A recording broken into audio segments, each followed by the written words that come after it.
अब ये चौथा अध्ययन जो है ये प्रमाद और इसके सामने जोड़ा है अप्रमाद। अभी आपने देखा चौथा भाग क्या था, इसके अंदर आचरण का, जिस आचरण से आपको कर्म क्षय कर्म निद्रा करनी है वो था। હવે એ ધર્મ મળી ગયો, શ્રદ્ધા થઈ ગઈ, ધર્મ એવો સરસ આત્મા આવી ગયો।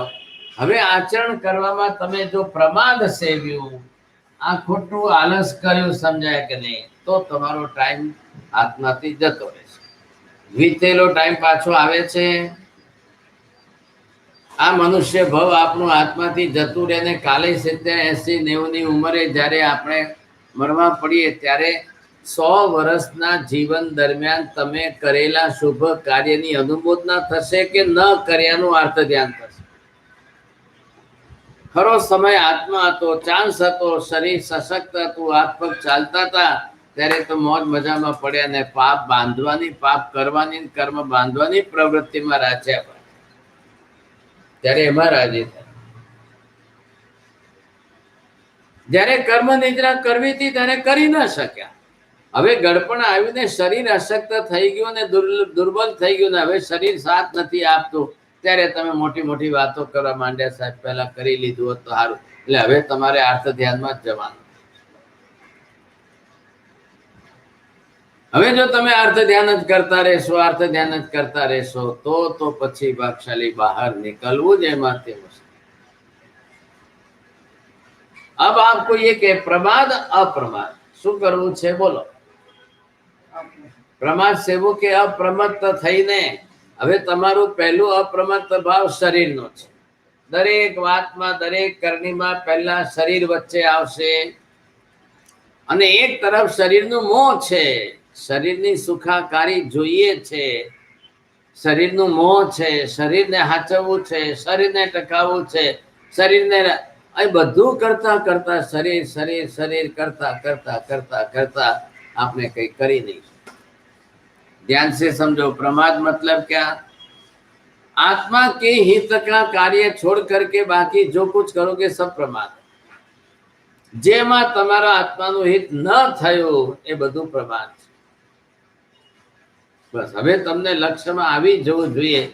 અપ્રમત્ત ભાવ એટલે શું? તો અપ્રમત્ત ભાવ એટલે તમને પહેલા અંદર લાગે કે મારા આત્માના હિતમાં શું છે, હું મારા આત્માના હિતમાં શું કરી રહ્યો છું, એ લક્ષ્ય રાખજો। તમે આત્મહિતનું લક્ષ્ય રાખશો તો તમારા હિતમાં તમે આત્મા પોતે બધું જ કરી શકે એમ છે। મિનિટે મિનિટે તમને પોતાને એવો ભાવ જાગે, હું મારા આત્મા માટે શું કરી રહ્યો છું। આજે તમે પણ કાલે 80 કે 100 પૂરા થઈને જશો તો ખરા દુનિયામાંથી, ત્યારે તમને એ વિચાર આવશે મેં મારા આત્મા માટે શું કર્યું। આખી જિંદગી પારકાનું કરી કરીને શરીર ઘસી નાખે,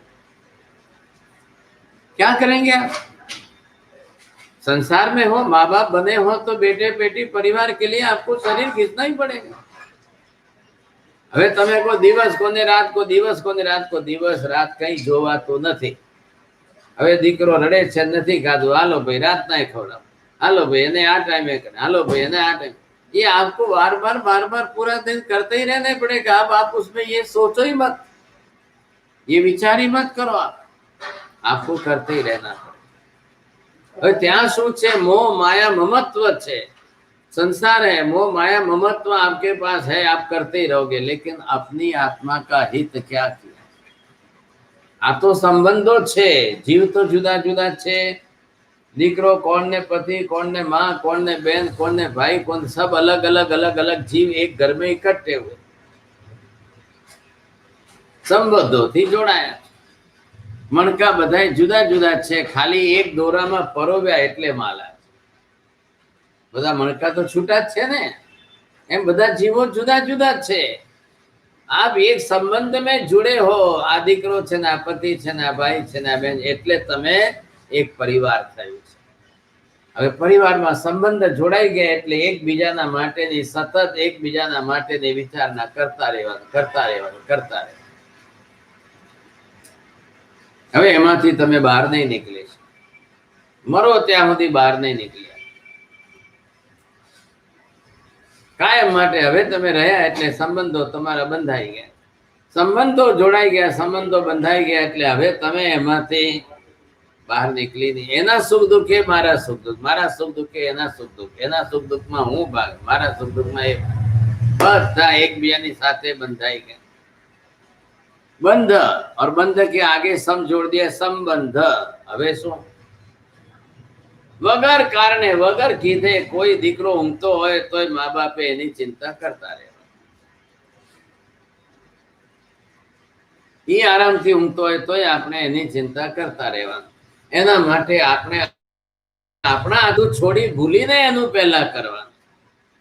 तो ये संबंध है, समझे? ये संबंध है. इस संबंध में तो यही होगा.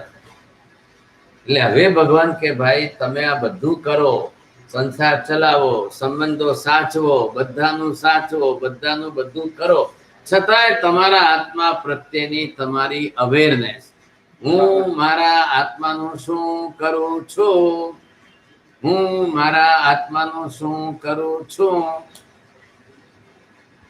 એ જાગૃતિ અંદર જોઈએ. કોઈ કોઈનું નથી. સંઘર્ષ, બધા સંબંધો બધા નામ માત્ર સ્વાર્થના સંબંધો છે. એકબીજાથી એકબીજાનો સ્વાર્થ સરે ત્યાં સુધી જ એકબીજાનું કામ કરશે. ખ્યાલ આવ્યો? તો એમાંથી આટલું બધું આપણી પાસે છે ને આપણે જાણીને ઓળખીને સમજી લઈએ તો આપણે આપણા આત્માનું સાચવી લઈએ ને ભાઈ. ખ્યાલ આવ્યો કે नहीं? अब हम अपनी आत्मा का संभाल लेंगे कि नहीं लेंगे? नहीं लेंगे तो नहीं चलेगा, ये भी नहीं चलने वाला. એટલે તમે પ્રમાદ જ કર્યા. હવે પ્રમાદ તમારો કયો? કસાય કરો એ પ્રમાદ છે, શરીરની ક્રિયા પ્રવૃત્તિઓ કરો આત્માના માટે પ્રમાદ છે. ખ્યાલ આવે? પાપની પ્રવૃત્તિઓ 18 પ્રકારની થાય આત્માના માટે પ્રમાદ છે. બીજાનું પારખાનું બધું કરો એ આત્માના માટે પ્રમાદ. જેમાં આત્મા પોતે પોતાનું સંવર નિદ્રા ન કરી શકે બધું બહારનું પ્રમાદ. હવે અહીંયા શબ્દ એ છે વ્યવહારમાં શરીરની હોય ત્યારે આલસ છે, બાકી અંદર આત્માની હાથે જોડાવ. હવે એમાંથી જે છે સંસારમાં આવન્ન સ પરસ અઠ્ઠા સહારણમ ચમ ચ કરે કમ્મમ કમ્મ વસતિ તસવ વેવ કાલે ન બંધવા બંધવ એમ વેંતી. સંસારમાં કોઈ સગા તમારું થતું નથી, બધાનો સ્વાર્થ સરે તો સગા છે, નથી તો કોઈ બધાએ કારણ આપ્યા છે. વારંવાર મોહક શબ્દ વગેરેને જીતનાર સંયમ માર્ગમાં વિચરનાર મુનિ વિવિધ પ્રકાર વાળા પ્રતિકૂળ શબ્દ અને વિષયોની ઉપસ્થિતિમાં મનથી પણ રાગદ્વેષ ન કરે. મુખ્ય ઉદ્દેશ્ય ભગવાને સાધુ સાધ્વીને લક્ષ્યમાં રાખીને કર્યું. એટલે એમને ઉદ્દેશ્ય બનાવ્યા છે કે નહીં તમે પહેલા સાવચેત રહો. સંસાર તજ્યો છે, છોડ્યો છે, એટલે હવે તમે પ્રમાદમાં જીવન જીવશો તો પછી હારી જશો. આ વાત એટલી છે. હવે પ્રમાદમાં નથી જીવવું, હવે પ્રમાદમાં નથી ચાલવું. એટલા માટે આત્માને આપણે સમજાવતા જઈએ છે. સપૂગમેવમ ન લભેજ પચ્છા એસો વમા સાસય વાહી આનમ વિષયાઈ સિઢીલે પાઉ આઉ અમ્મી કાલો ભણીએ શરીર સભે.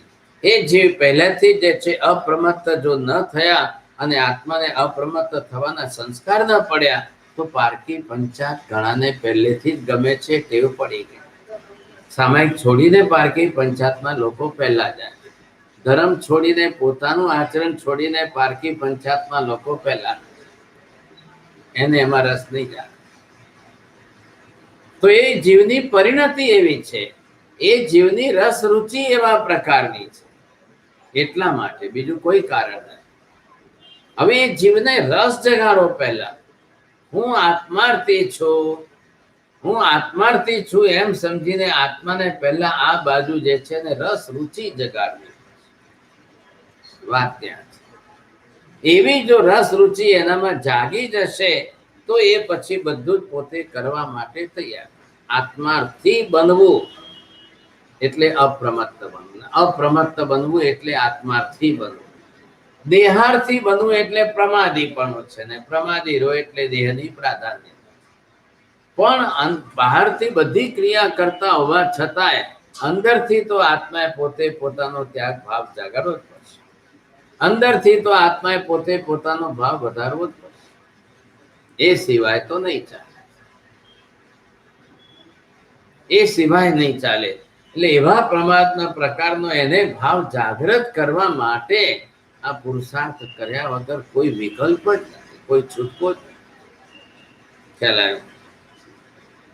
હવે ભગવંત આવી રીતે આવતા આવતા આગળ જે છે 5મો અધ્યયન છે અકામ મરણીય અધ્યયન.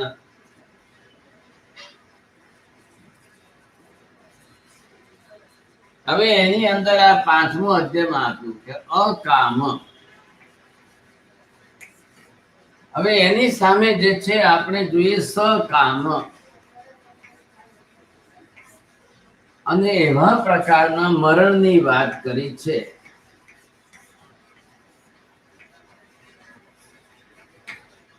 કયું મરણ આપણે કઈ રીતે પ્રાપ્ત કરવું?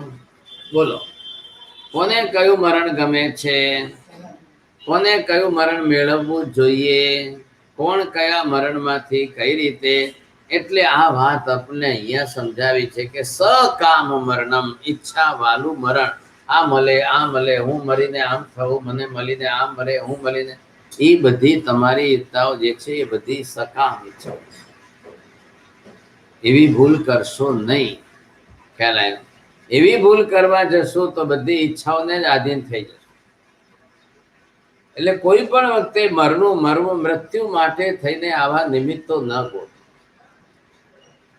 ઘણા લોકો મરે છે, આત્મહત્યા બધી શું છે? મારે એની હાથે જ પરણવું છે, મારે એને જ પરણવું છે, એ નહીં એની હાથે નહીં તો પછી મારે મરી જાય. હવે ઘણા જઈને કે છે કે ભાઈ મા બાપ ના પડે છે, હાલો 2 જણા દરિયામાં પડીને મરી જઈએ. પછી આપણે હવે એવા મરણો બધા જીવોની ગતિને ભાવ બગાડી દે છે, એનું ભાન નથી. મનુષ્ય જન્મ આટલું કિંમતી જન્મ એનું ભાવ બગાડે છે, એને ભાન નથી.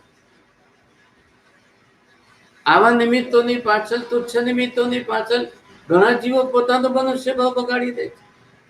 કેટલાય જીવો મનુષ્ય ભાવ બગાડે છે, પણ હવે એમને મનુષ્ય ભાવની કદર જ નથી, સમજણ જ નથી. કઈ તીવ્ર રાગની કામાંધતા છે, મોહાંધતા છે, એટલે એમને આ કોઈ મનુષ્ય ભાવની કદર નથી. ઘણા હામે થઈને મરવા જાય છે, ઘણા હામે થઈને આત્મહત્યા કરે. શું કેવું? શું હામે થઈ? હવે સંસારમાં મરણના આવા બધા નિમિત્તો સાંભળીએ તો આપણે છક થઈ જઈએ. 10 વર્ષનું છોકરું જે છે એ પરીક્ષાનું રિઝલ્ટ આવ્યું તો એના કારણે મરવા જાય. હવે આવું ચાલ્યું છે બધું. હવે કર્મ તમારે તો એક જ ગાંઠ પકડી રાખી બધી, એટલે બધું કર્મમાં લખાય. એટલે બધા કર્મો પહેલા 1000 ભાવ પહેલાના, લાખ ભાવ પહેલાના, અનંતા ભાવ પહેલાના. એટલે કોણ લખવા બેઠું હતું ત્યાં બધું? આવું ક્યાં શીખીને આવ્યા છો? આ માજીને કઈ રીતે સમજાવે? પણ આ નિમિત્તની બુદ્ધિ જાગી છે. આવા નિમિત્તો વર્તમાનમાં સામે જોયા ને એમાંથી એની બુદ્ધિ બગડી છે. એનું શું કરશું? તો દવા કરપ બંધાય જ નહીં ને કઈ. બધું પહેલા એવું લખેલા, બધું પહેલા એવું લખેલા, નવું કઈ થાય જ નહીં. કોઈ નવા કર્મ જ ના બંધાય તો નવા ક્યાંથી બંધાય? નવાની વાત આવે ત્યારે તમારે તો એક જ પકડી રાખો, એનું પહેલા લખીને લાવ્યો છે, એનું પહેલા લખીને લાવ્યો છે, એનું પહેલાનું લખીને. મૂળ કર્મ ગ્રંથ જ નથી ભણ્યા એટલે. હવે નમો અહીંયા જે છે આપણે એ સમજવાનું છે કે જીવ જે છે આમાંથી પોતે નીકળે. હવે સકામ મરણ કે અકામ, પહેલા એક નક્કી કરો ભાઈ, જીવન આપણું જે ચાલી રહ્યું છે અને આ મૃત્યુ તો આવવાનું છે. એટલે આ છેલ્લી પરીક્ષા જીવનની છે. હવે એ પાછળના સંસ્કારો તમારા મૃત્યુના સમયે આવીને ઉભા રહે. અહીંના સંસ્કારો, પહેલાના સંસ્કારો, એ કઈ વખતના તમારા કયા સંસ્કારો, એ બધા તમને જો છેલ્લી જ ઘડી આવીને ઉભા રહેવાના હોય તો હવે આ બધા નિમિત્તો શું કરશે? મરણ એટલે શું? બોલો.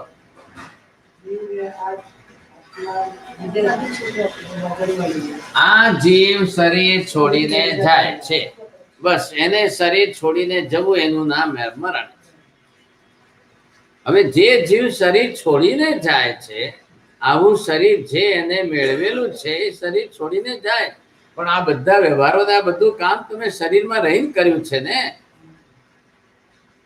આ બધું કર્યું છે ક્યારે કર્યું તમે? આ શરીરમાં જ કર્યું. ઓહો, મેં આ બંગલો બાંધ્યો છે, મેં આ મકાન બાંધે છે, મેં આ 10 કરોડનો બંગલો બાંધ્યો, સાહેબ મેં આ કર્યું છે, મેં આ કર્યું છે, સાહેબ મેં લગ્ન કર્યા છે, મારે લગ્ન કર્યા એટલે મેં 2 કરોડ ખર્ચીને લગ્ન કર્યા, આમ કર્યું છે, તેમ કર્યું છે. આટલી બધી વાતો બધાની અંદર મારું મારું મારું મારું ઘણું જોડી જોડી જોડી જોડીને આત્માને રોજ રાત દિવસ એક જ વાત. હવે એ બધું જ લગાડતા રહીએ એટલે હવે આ જીવ એમાંથી ક્યારે બહાર નીકળે? ક્યારે બહાર નીકળે? રોજના એક પરિણામો, રોજના એક પરિણામો. તો હવે એમાંથી બહાર નીકળશે ક્યારે? आप इधर रहेंगे तब आपके यहाँ का निमित्त ये कौन सा है, ये निमित्त यहाँ का कौन सा है, ये निमित्त आपका कौन सा है, ये किस राग द्वेष का निमित्त है, ये किस वस्तु का, ये किस इच्छा का, ये कौन से. હવે બધું અહીંયા તમારું આયુષ્ય, આ એટલે શું ચાલી રહ્યું છે? આયુષ્ય તમારું પૂરું થઈ રહ્યું છે, પણ તમારી બધી ઈચ્છા પૂરી થઈ ગઈ? आयुष्य तो नियत है, वो तो निश्चित ही. आप इतने वर्षों का लेकर आए हो, इतने वर्षों तक जीना है, बाकी तो शरीर छोड़ के जाना ही. बोलो अब क्या करना? कोनी इच्छाओं पूरी थवानी छे?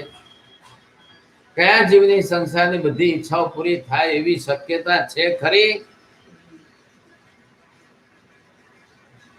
कोई दानो संभव नहीं. आपका मोहनीय कर्म इतना बड़ा है, इतना विशाल फैला हुआ है कि आपकी सब इच्छाएं मोहनीय कर्म के अधीन है. इच्छा कौन करावे छे? मोहनीय कर्म. इच्छा पूरी कौन करावे छे? अंतराय कर्मनो. હવે અંતરાય કર્મ જેનું જેટલું ઓછું હોય, ઘટેલું હોય તો ઈચ્છાઓ પૂરી થાય. અંતરાય કર્મ જેનું જેટલું વધારે હશે તો મોહનીયની ઈચ્છાઓ જાગે પણ પૂરી નહીં થવાની. ઈચ્છાઓ જગાડે. મોહનીયનું કામ શું છે? ઈચ્છા જગાડે. ધોળા દિવસે પણ ઈચ્છા જગાડે ને રાતના ઊંઘમાં હો તો ઈચ્છા જાગ્યા કરે. और इच्छा का तो कोई अंत होता ही नहीं है सर. इच्छा का अंत क्या होता है? इच्छा का कोई अंत ही नहीं है. बढ़ती जाएगी, बढ़ती जाएगी, बढ़ती जाएगी. आप अंत कब करोगे? इच्छाओं का अंत नहीं होगा, आयुष्य का अंत जरूर. आयुष्यનું શું છે ભાગશાલી? ખબર છે આ લિમિટથી બહાર આગળ આયુષ્ય વધવાનું નથી, એનાથી ઘટશે ખરું. આ આયુષ્ય મૃત્યુ તમારી કાલે આવીને અહીંયા થાય, આ મૃત્યુ આવીને કાલે તમારી અહીંયા થાય, આ મૃત્યુ આવીને કાલે આયુષ્ય તૂટી જાય. ભાઈ તમે બોલતા નહીં લખાયેલું હતું, લખાયેલું હતું, જૂનું લખાયેલા લખાયું છે 100 વર્ષનું આવ્યું. કેટલું લખું તમારું? 100 લખું ને. હવે 100 પૂરા કરશો. જોડો હાથ જોડો. નમો રિયંતાણમ. 100 બોલે છો ને તમે, બોલે છો તો પૂરું કરો. લખો હાથ જોડો. હું પહેલા નહીં મરું, 100 પહેલા મરી नहीं जाए. अब ये आयुष्य है, घट सकता है. घटने के निमित्त बहुत. 1-10 સેકન્ડ નું ભૂકંપ થાય, તમારા 14 માલનો શું હિસાબ? ખાલી 10 સેકન્ડ થાય તો એ તમારા 14 માલ ભાગશાલી, कोई हिसाब. मृत्यु के अनंत कारण है, मृत्यु के सब निमित्त अनंत है. जन्म का एक ही निमित्त है, माता के गर्भ से ही जन्म लेना है, बस दूसरा निमित्त नहीं. अब आप मृत्यु के कारणों को देखोगे तो કેટલાય નિમિત્તો છે. આ બધા કયા નિમિત્તો છે? અકસ્માતના નિમિત્તો, આઘાતના નિમિત્તો, ઉપઘાતના નિમિત્તો, પરપદ નિમિત્તો. તમે અહીંયા બેઠા છો ને યુદ્ધ ચાલે ને ચાઇના વાળો એક બોમ્બ ફેંકે અહીંયા, હવે તમે તમારા કર્મમાં લખાયેલું છે? આ બધી આકસ્મિક ઘટનાઓ, આ બધી બહારની નિમિત્તો, કાલ છે, સ્વભાવ છે, નિયતિ છે, પૂર્વકૃત કર્મ છે, પુરુષાર્થ છે. આ બધા કેટલા નિમિત્તો ભેગા થયા. એટલા બધા નિમિત્તોમાંથી આવું કંઈક થયું અને એવા કોઈ નિમિત્તે તમારું આયુષ્ય તૂટી જાય ભાગશાલી, बहुत बड़ी बात. બહુ મોટી ગડબડ થઈ જશે. તો હવે તમારી ઈચ્છાઓનું શું થશે? ભાઈ તમે કહો સાહેબ દીકરાના લગ્ન બાકી છે, દીકરીના લગ્ન બાકી છે, સાહેબ આ બાકી છે, સંસારના બધા કામો બાકી છે, તમારું આયુષ્ય પૂરું થઈ રહ્યું છે. તો હવે તમને શું થશે? આર્ત ધ્યાન સિવાય બીજું શું થાય? જે ઈચ્છાઓ બાકી છે, જે કામો તમારા બાકી છે, પૂરા નથી થયા, આ આયુષ્ય અહીંયાના બદલે અહીંયા તૂટી ગયું, એટલે તમે આર્ત ધ્યાનમાં ગયા. આર્ત ધ્યાનમાં ગયા એટલે ત્રીજે ગતિ થવાની. બોલો હવે શું કરવું? જે આર્ત ધ્યાનમાં જાય એની તીર્ય ગતિ 101% થવાની. જે રૌદ્ર ધ્યાનમાં જાય એની નરક ગતિ થવાની. હવે આ લેશ્યાઓ બધી બંધાયેલી છે અને કસાય તમારા સ્વભાવમાં સાથે ગોઠવાયેલો છે. હવે ક્યાં તમારું મરણ થાય, ક્યાં મરો?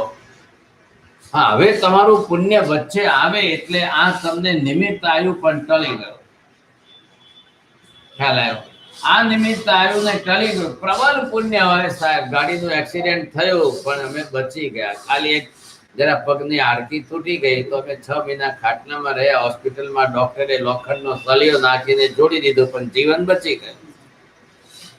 निमित्त आपके टल गए. प्रबल पुण्य हो तो यहाँ पर भी आप टल गए, आप नहीं बने. એમ કરતા કરતા તમારું આયુષ્ય જે છે છેક સુધી 100 સુધી પહોંચે. જેટલું લખાયું હોય ત્યાં સુધી તમારું પૂરેપૂરું આયુષ્ય પહોંચે.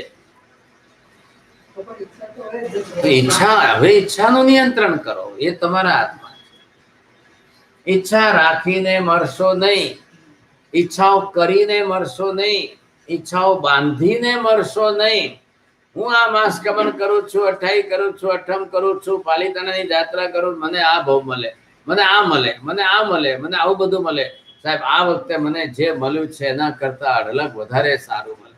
अब आप सब इसी इच्छा में मरोगे तो आपका जो है मरण भी बिगड़ेगा. ख्याल आया? એટલે શું બોલા? હો મમમ તુહ પ્રભાવો ભયવમ ભવન દિવ્યો. હે ભગવાન, મને તમારા પ્રભાવથી, ખ્યાલ આવ્યો? આ તમારા પ્રભાવથી મને આવું મળે. મને જે કંઈ પ્રાપ્ત થાય એમાં તમારો પ્રભાવ. પ્રભુ, આ ભક્તિ કરું છું, આરાધના કરું છું, દર્શન પૂજા કરું છું, બધું કરું છું. તમે કરતી વખતે ઈચ્છા વચ્ચે ન લાવો, કરતી વખતે ઈચ્છા વચ્ચે ન લાવો.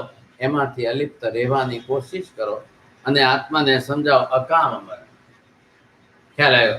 મારે કોઈ એવી રીતે મારું મોત બગાડવું નથી. એ લક્ષ્ય જો આવી જાય તો આપણે કદાચ જે છે એ દિશામાં જઈએ તો કામ થાય. આ પ્રમાણે વ્રત રૂપી શિક્ષા યુક્ત ગ્રહવાસમાં પણ સુવ્રત સંપન્ન ઔદારિક શરીરથી પણ છૂટો પડીને આત્મા વૈમાનિક દેવગતિમાં જઈ શકે છે. હવે કોણ કઈ રીતે મરે ને કોને કઈ ગતિ મળે ને કોને કેવી ગતિ મળે, ખ્યાલ આવે? એ મરણ ઉપર આધાર ગતિનો છે.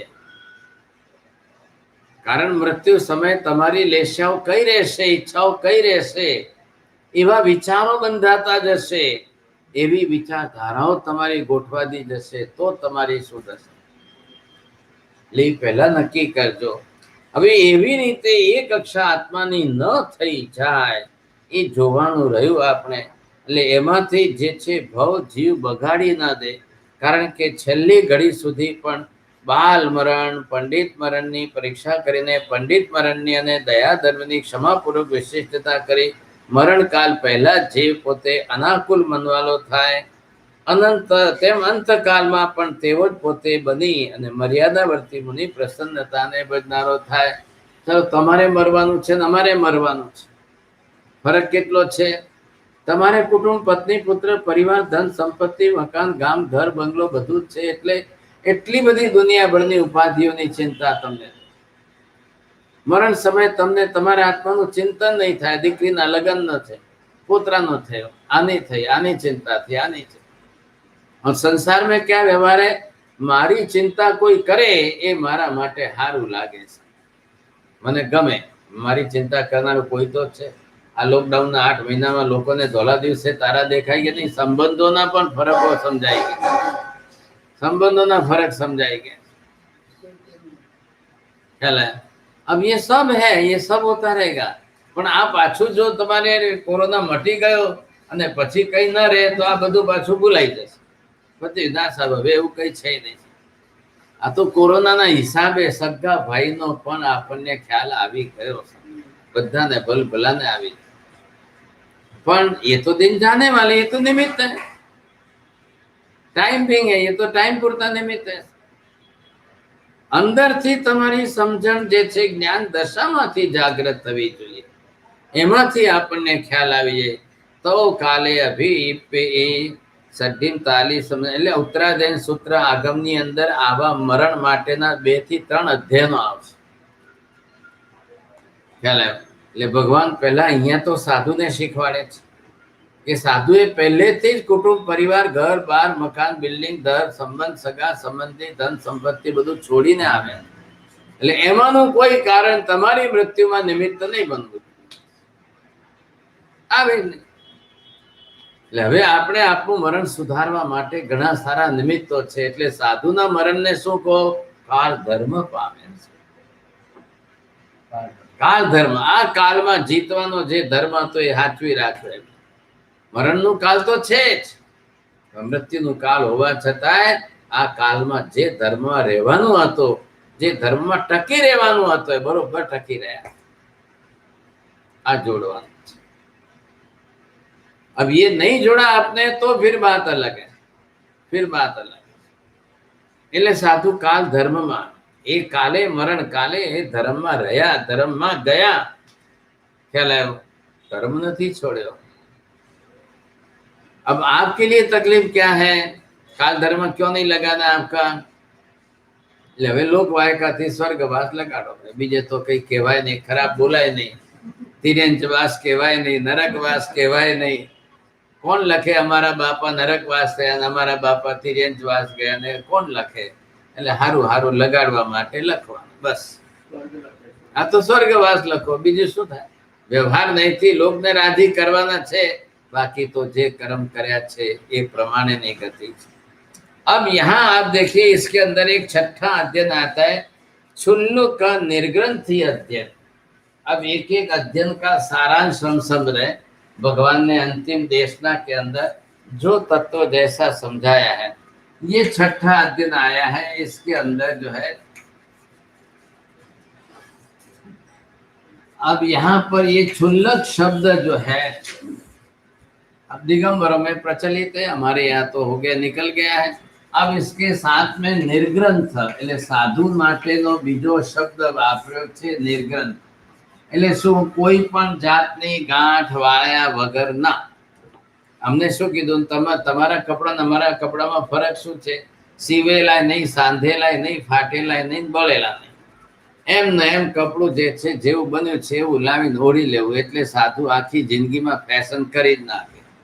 તમારે સૌથી પહેલા કાપવાનું, સાંધવાનું, જોડવાનું કરીને માપ સાઈઝ કલર બધું કરીને આપવાનું. એટલે આખી જિંદગી તમે એ ફેશન માંથી બહાર નીકળી જ ના, કાયમ માટે ફેશન. હવે એનો રાગ દ્વેષ વધે છે. વાત એ છે એના નિમિત્તે રાગ દ્વેષ થાય. સાધુને શું કહ્યું છે કે પહેલા ગ્રંથિ વગરના, ગાંઠ વગરના, કોઈ જાતની ગ્રંથિ જ નહીં, કોઈ જાતની ગાંઠ જ નહીં, કોઈ કપડા સીવવાના નહીં, કોઈ કપડા જે છે રંગવાલા લાવવાના નહીં, લાલ પીલા કરવાના નહીં, અને સીવી કરીને ડિઝાઇન ફેશન કઈ કરવાની નહીં. એટલે બધું જ નીકળી ગયું. હવે આ બધી વ્યવસ્થા તો કેવલીઓ જ કરી છે, તીર્થંકરે જ કરી છે. પણ તીર્થંકરો કેટલી દીર્ઘ દ્રષ્ટિથી કરી છે કે હજારો વર્ષો સુધી એક ધારી એક સરખી વ્યવસ્થા ચાલે.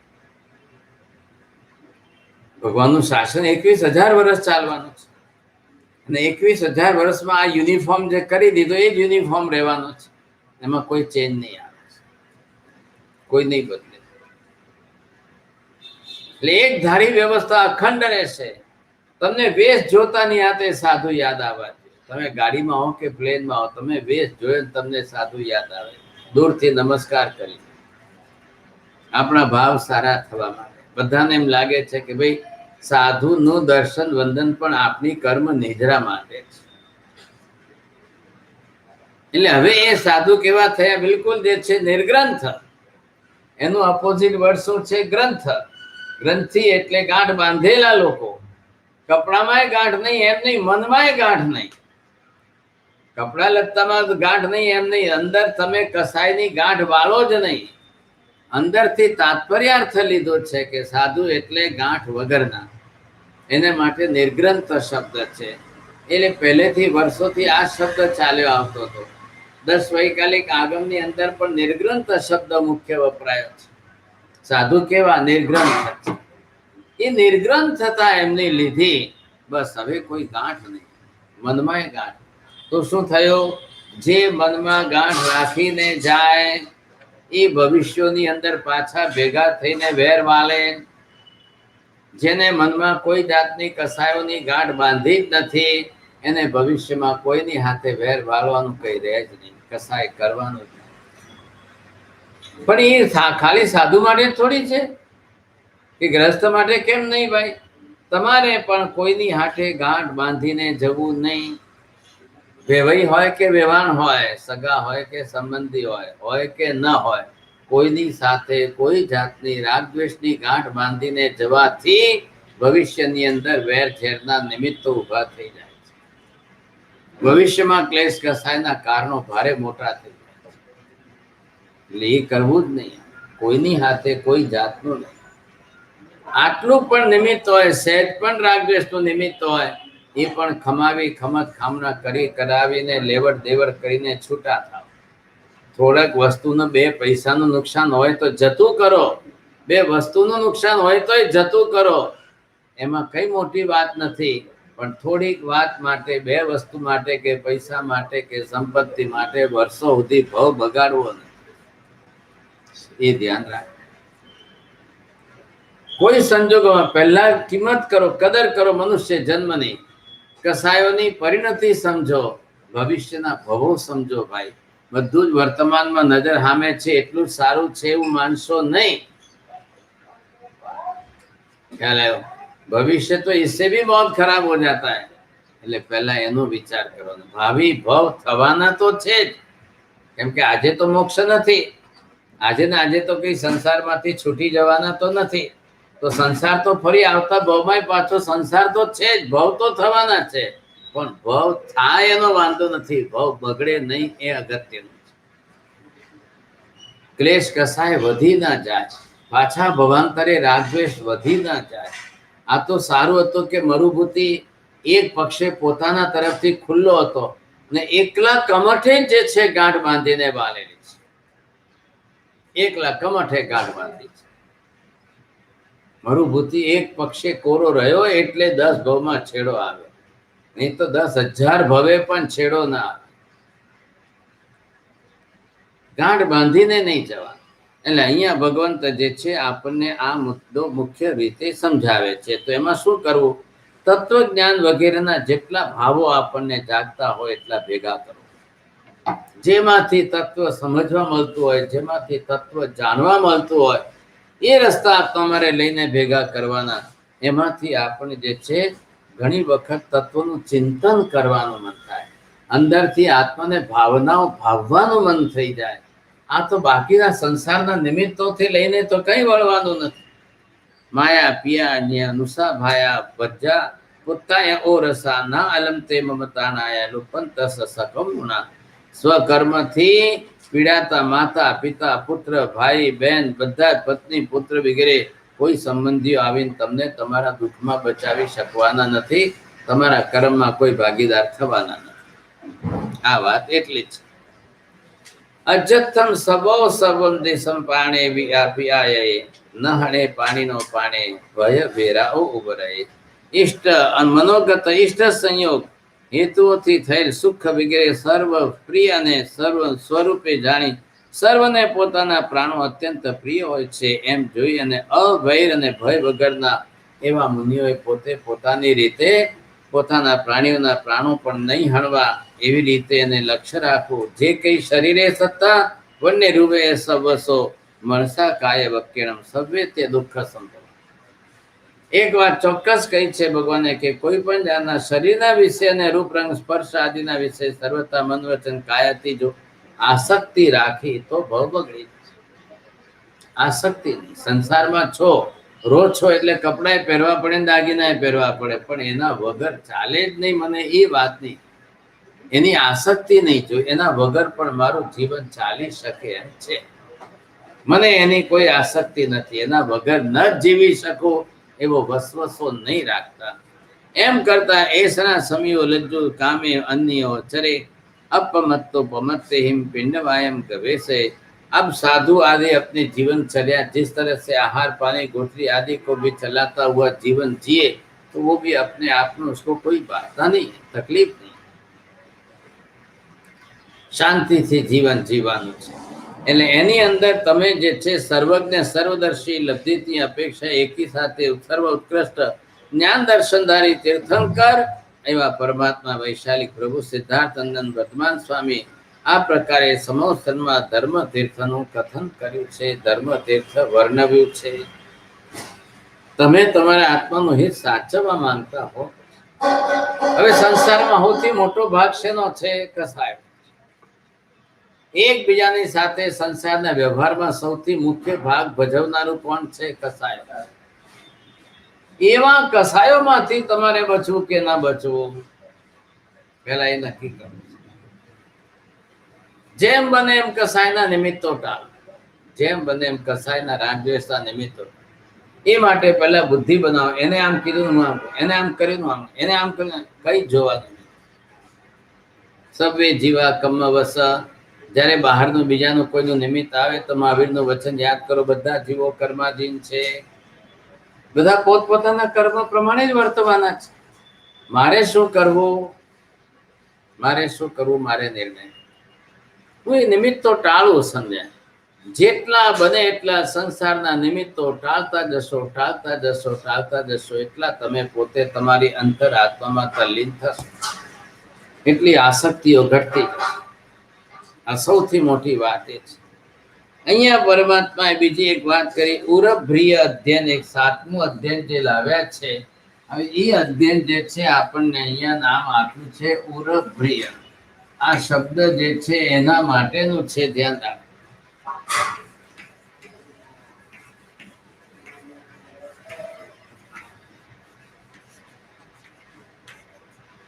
ઉરભ્ર શબ્દ છે, આ અર્થ નંબર સાચો ગુજરાતીમાં જેને ઘેટો કહેવાય છે, ઘેટા બકરાના ટોળા જેને આપણે કહીએ છીએ એમાંનો ઘેટો છે ઉરભ્ર। હવે એક કુટુંબે જે છે પોતાને ત્યાં મહેમાન આવવાના છે, મહિને 2 મહિને, માંસાહારી કુટુંબ છે એટલે એક ઘેટો લાવ્યા છે, બકરો। અને હવે એને પોતે જે પોતે ખાય છે એને સારું સારું ખવડાવે છે।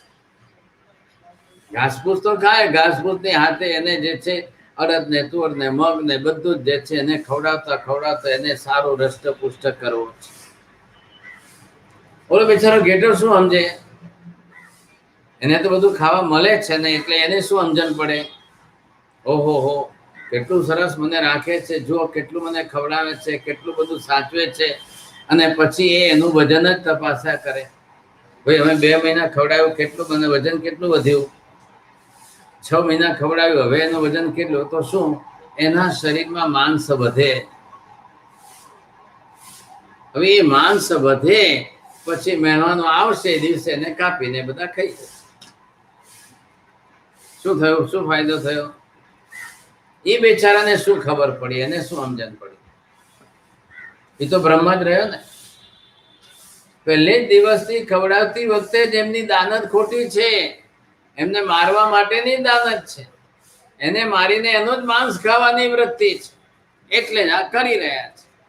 એને ખવડાવી પીવડાવીને સારું રષ્ટપુષ્ટ કરી રહ્યા છે, એને ભાન નથી, એને ખબર નથી। એવી જ હાલત આપણી છે, ખ્યાલ આવ્યો? આપણે પણ જે છે આપણા શરીરને રષ્ટપુષ્ટ કરીએ, ખવડાવી પીવડાવીને રાજી રાખી, અને છેલ્લે જ્યારે મૃત્યુ આવે છે ત્યારે શું, ત્યારે શું? ઘણા ખૂબ ખાઈ પીને બસ એક જ લક્ષ્ય છે, સંસારનો મુખ્ય ઉદ્દેશ્ય આહાર નિદ્રા, ભાઈ નમે તો હવે શરીર કેટલું વધારે છે એને, જે આપણે ક્યાં ચિંતા છે, આપણે ક્યાં ચિંતા છે, ઉપાડનારા લઈ જશે, એને એક જ નિશ્ચિંતપણે બેઠા, એસા મત સોચવા। કોઈ કોઈનું નથી, પછી કોઈ સગું થવા આવતું નથી। જહા ખલુ સે ઉરભ્ભે આએ સાએ સમીહીએ, એવમ બાલે અહમિઠ્ઠે ઇહ એ નર આવો। જે જીવો જે છે નરકગામી જીવો છે, ખ્યાલ આવ્યો? જેમને નરકમાં જવાનું છે અને અહીંયા પોતે સુખ મેળવવા પાપ પ્રવૃત્તિ કરે છે, દુરાચાર, વ્યભિચાર, કોઈ પણ પાપની પ્રવૃત્તિ સુખ મેળવવાની બુદ્ધિથી કરે. હવે એમને ગતાગમ છે? શું ખબર છે? આ બધી પ્રવૃત્તિઓ કરીને તરત સામે નરક મળવાની છે એની ગતાગમ છે? આ ઘેટાને આટલું ખવડાવે છે ને ગતાગમ છે કે મને મારવાના છે? એ તો ખાઈને રાજી થાય છે. એટલે કેટલાક સંસારમાં જીવો પાપ કરીને રાજી થાય છે, પણ એમને એ ખબર નથી પાપ પ્રવૃત્તિ કરીને રાજી થઉં છું પણ મને મારી નરક થશે એનું ભાન નથી, બિલકુલ ખબર. એટલે પાપ પ્રવૃત્તિ કરતા જાય છે, કરતા જાય છે, કરતા જાય છે. એમ કે છે કે અહીંયા ભાઈ એ જીવોએ સમજવું જોઈએ કે હું અત્યારે જે પાપ પ્રવૃત્તિ કરું છું એ મારા માટે નરકગામી થવાની છે, નરકની કારણીભૂત થવાની છે, તો હું બચી શકું એમ છું. એ વિચાર નથી આવતો. એટલે પહેલા કરવો જરૂરી છે. એમ અહીંયા કે છે અનેક વાસના વાસ જા સા પન્નવ ઓઠી જાણી જી અંત્ય દુમેહા ઉને વાસ સયાવી. આજે જે લોકો વિષય વાસના કામ સંજ્ઞાની અંદર સુખના ભોગોની મનમાં માનસિક વિચારણાઓ કરતા રહે છે, પરંતુ એમને ખબર નથી કે આ વાસનાઓ, કામ ભોગો, સુખો, સુખોની તૃપ્તિઓ એ કાલે આપનું ભવ શું કરશે, ગતિ શું કરશે એની ખબર નથી. कोई काम भोगों की लिमिट तो होनी चाहिए कि नहीं? आसक्ति आपके अंदर है तो आसक्ति की भी कोई लिमिट तो होनी चाहिए नहीं. अब वो जीव की वृत्ति में એની વૃત્તિની અંદર એવું આવી ગયું છે કે બસ એમાં સુખ છે, એમાં સુખ બુદ્ધિ અને કરી લીધી એ એનો મિથ્યા ભાવ. 18 પાપની પ્રવૃત્તિઓમાં સુખની બુદ્ધિ કરવી એ મિથ્યા ભાવ છે. હવે ટળ્યું કે ના ટળ્યું? પાપ દુઃખદાયી છે, પાપ સુખદાયી નથી. પહેલા એ બુદ્ધિ બની કે ન બની? જહા કુસગ્ગે ઉદગમ સમુદ્દેન સમમિણે એવમ માણુસ સગા કામા દેવ કામાન અંતિએ. જેમ કોઈ પણ જીવ ડાભના અગ્રભાગ ઉપર રહેલ જલબિંદુને સમુદ્રના જલ સાથે સરખાવે છે, તેમ અજ્ઞાની જીવ મનુષ્યના ભોગોની સાથે દેવના કામ ભોગોને સરખાવે. મનુષ્ય ગતિના કામ ભોગો ને દેવ ગતિના કામ ભોગો કેટલું અંતર છે? દેવલોકનું સુખ કેટલું મોટું છે, ત્યાંનું કેટલી વિશાળતા છે, એ બધાની હવે મનુષ્યનો શું હિસાબમાં છે? મનુષ્યના કામ ભોગો શું હિસાબમાં છે? પણ હવે અહીંયા બેસીને મનુષ્યના કામ ભોગો ભોગવતા ભોગવતા દેવલોકના કામ ભોગો ભોગવવાની ઈચ્છા થયા. બસ હે ભગવાન, હું આ બધું કરી રહ્યો છું, મને સ્વર્ગના સુખો મળી જાય છે. ધર્મ કરીને સ્વર્ગના સુખની કામના રાખે એ એના માટે જે છે નુકસાનકારક છે. પછી નિયાણું બાંધીને જશે ને સ્વર્ગના સુખો મળશે તો ત્યાં આસક્ત થઈ જશે. મનુષ્યનો ભાવ 100 વર્ષમાં પૂરો તો થયો, દેવ ભાવ તો ત્યાં લાખ વર્ષમાં પૂરો ન થાય, 10 લાખ વર્ષમાં પૂરો ન થાય, અને ત્યાંની આસક્તિ વધે તો એ આસક્તિની પાછળ જીવ ભાવ કેટલા બગાડે. આનું ભાન ક્યાં છે? આ વિચાર આવવો જોઈએ. ધીરસ તપસ્સ ધીરતમ સર્વ ધમ્માણુ વક્તેનો ચિચ્ચા અધમ્મમ દમિઠ્ઠે દેવેશુ ઉપવચ્ચઈ. પંડિતની ધીરતા જો કે ક્ષમા વગેરે સર્વ ધર્મોને અનુકૂળ આચરણ કરનારી ભોગ આસક્તિરૂપ અધર્મને છોડીને ધર્મિષ્ઠ જીવ દેવલોકમાં સારી ગતિમાં ઉત્પન્ન થઈ શકે છે. પૂર્વોક્ત તત્વજ્ઞાનની મુનિ બાલપણાથી અને પંડિતપણાથી તુલના કરીને બાલ ભાવને છોડીને પંડિત ભાવનું સેવન કરે. એટલે હે જંબુ, આ રીતે જીવ પોતાની ગતિ સારી સુધારી શકે છે, આગળ વધી. આપણે આટલા અધ્યયન કર્યા, કાલે ફરી 8મું અધ્યયન આગળ કરશું.